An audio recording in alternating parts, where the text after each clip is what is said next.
Good morning today. I've just woken up and I'm in a place called Gwasi next to Lake Victoria. You can just see the lake up there. Beautiful place. I've just come to visit a friend of mine. In fact, she's one of the directors of Ethics and Integrity Institute, and beautiful. She's done groundnut farming, and she did it in half an acre, and today we decided to come and harvest. We can see the plants have done well. There's nothing much used. They just planted, and then now we are harvesting. In fact, there was no pesticide or herbicide or anything used. The only thing that they did was weeding. That was, I think, about 2-3 weeks ago. Yes, they did 2-3 weeks ago. Now today, as we were coming down, we decided, wacha tuende kwa shamba asubuhi, and then we see how well it has done, and it has done beautifully.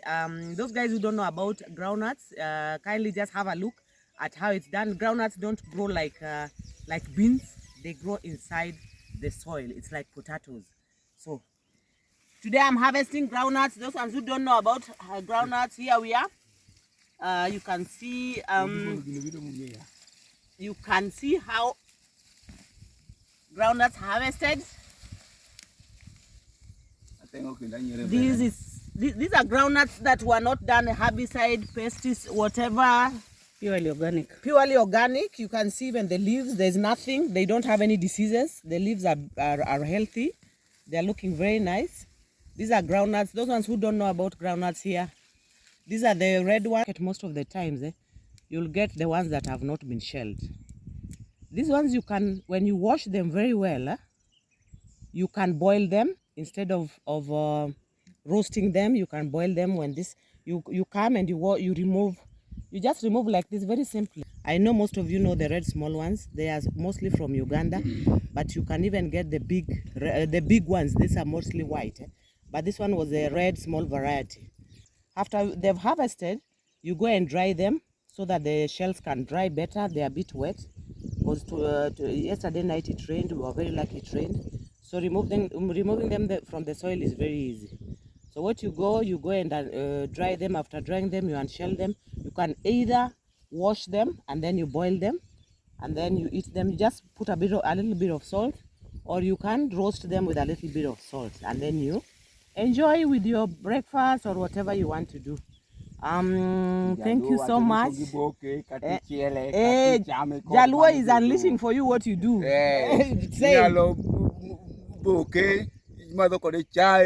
Inyalo chiele nyako madho kod chai, binyalo chame, binyalo sele ne joma bedo bath wang'ayo kata joma ere kaka wan. Inyalo tede bende, inyalo kata tedo kode nyaka rech, inyalo kete wiye kisechiele tichiemo kode. Wan joluo kaw kaka wapuro. In fact, that's what he's saying. He's saying that you can either, after they are dry, you can grind them. They become like powder, and then you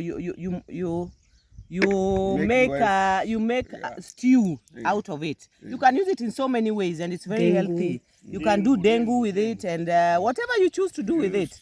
Yes, yeah, he's saying you can do ugali with it, you can do chapati with it. You can do even sweet potatoes with it. After you make stew out of it, you can make it in so many ways, and it's a very healthy food. And then the other thing, you remember when we told you we went to Israel, this is part of the animal feeds that they use in Israel. Yeah, this leaves and everything. Yeah, this is what you use for the cow feed. You can add other feeds with it, but this has a lot of protein, so it makes the cow give a lot of milk. This is part of the feeds that they were using in Israel.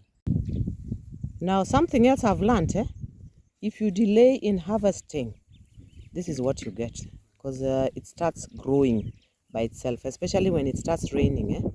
Now what happens is, as usual, there's moisture in the soil, and then the ones that have already matured are already dry. So when they experience just a bit of moisture, they'll just start sprouting. So you really need to have your timings right and know when you need to harvest, so that you don't let the groundnuts overstay in the soil and start sprouting. So make your timings right, and then you'll get your right products. Today I've just been told that there is a male groundnut. I'm even in shock. I've never seen. So this is a male groundnut. It does not produce. So once in a while you'll be lucky or unlucky to get a male groundnut. So this is what is showing. Let me just bring it closer. It's like pawpaw. The way pawpaw does not produce fruits. So it also does not produce the groundnut itself. So he's saying, that is the male. Are you seeing the whatever, the purple? It's purplish and brownish. Are you seeing the purplish? That is the male. So it does not have fruit. So when you're harvesting once in a while, you'll pick the ones that are male.